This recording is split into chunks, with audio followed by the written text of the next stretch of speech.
Hey les comicsvores, c'est Azura. Aujourd'hui, j'ai eu envie de parler d'Arkham. Le légendaire asile inspiré de l'univers de Lovecraft. Oui, car s'il s'appelle Arkham, c'est en référence à la ville du même nom, créée dans la nouvelle de Lovecraft, l'image de la maison déserte, qui dégage une ambiance sombre et terrifiante. Quoi de mieux pour un asile de fous de lui donner le même nom, pour garder cette image de démence et de folie. Un établissement qui serait vraiment utile pour la ville, si c'était pas une passoire. Et aujourd'hui, on va parler des 6 patients les plus horribles et dérangés d'Arkham. Juste avant de commencer, n'hésitez pas à mettre un petit pouce et à vous abonner, ça fait toujours plaisir. Bref, plongeons-nous dans la folie. Victor Zsasz. Je suis obligé de parler de Victor Zsasz en premier quand on parle de malade mental enfermé à Arkham. Créé dans le comics Batman Shadow of the Bat numéro 1, sorti en 1992, c'est l'un des tueurs les plus connus à Gotham. Et pourtant à l'origine, Victor avait tout pour être heureux. Il avait une famille aimante, il était très riche, pouvait voyager sur toute la planète, mais tout bascula à la mort de ses parents. Après leur mort, il commença à jouer tout son argent dans des jeux de hasard et se retrouva très rapidement ruiné. Il plongea alors dans une spirale de désespoir, voulant libérer les gens en les tuant. Quand il fut arrêté la première fois, son corps comptait déjà 47 cicatrices, une pour chaque personne tuée. Maintenant, son corps en compte plus de 143. Il garde d'ailleurs une place spéciale pour la cicatrice qu'il fera quand il tuera Batman. Jane Doe. Jane Doe est peut-être l'une des patientes les plus étranges et énigmatiques d'Arkham. On ne sait rien sur son passé, ni même son véritable nom. Créé dans le comics Arkham Asylum Living Hell numéro 1, sorti en 2003, c'est un personnage vraiment gore dans sa façon d'exister. Physiquement, c'est une femme qui n'a plus de peau du tout. Tous ses muscles et ses tissus sont à l'air libre. Elle se décrit comme une coquille vide, sans âme, et n'existe que pour une seule chose: tuer quelqu'un, lui arracher la peau afin de la porter, et se faire passer pour sa victime. Elle se fera passer pour une médecin d'Arkham, avant de se faire arrêter par Batman, qui révélera le corps de la vraie médecin. Jigsaw Man. L'asile a le don pour transformer les gens bien en fous furieux parano. L'histoire de Jigsaw Man est un très bon exemple. Créé dans le comics Batman Arkham Asylum Tale of Madness, Greg Rourke est un gardien tout ce qu'il y a de plus normal à Arkham. Calme, posé, avec une vie de couple, bref, le bon gars quoi.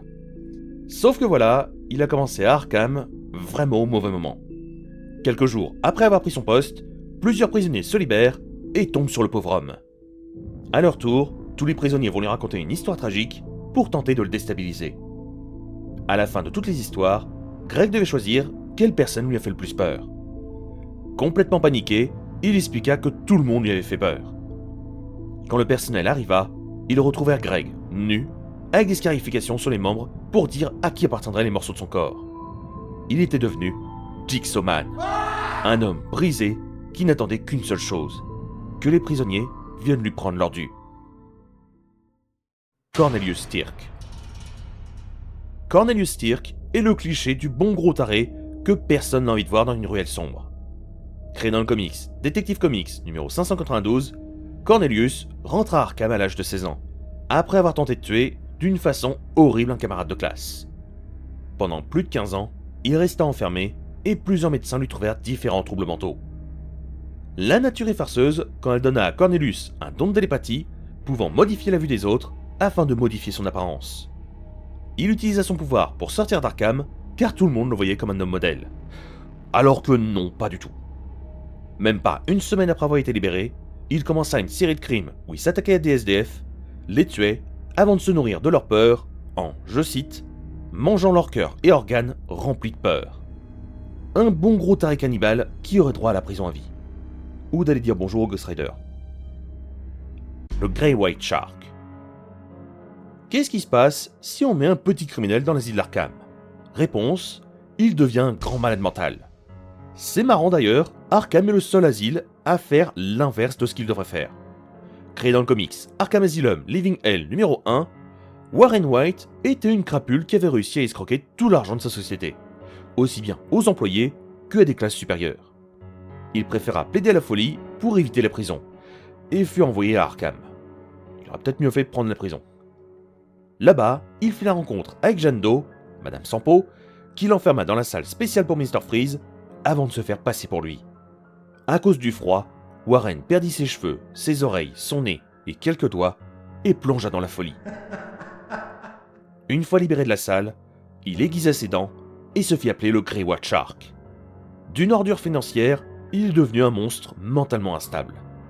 Bien joué Arkham, bien joué. Martin Hawkins. Voici peut-être le pire patient d'Arkham, mais également l'un des premiers.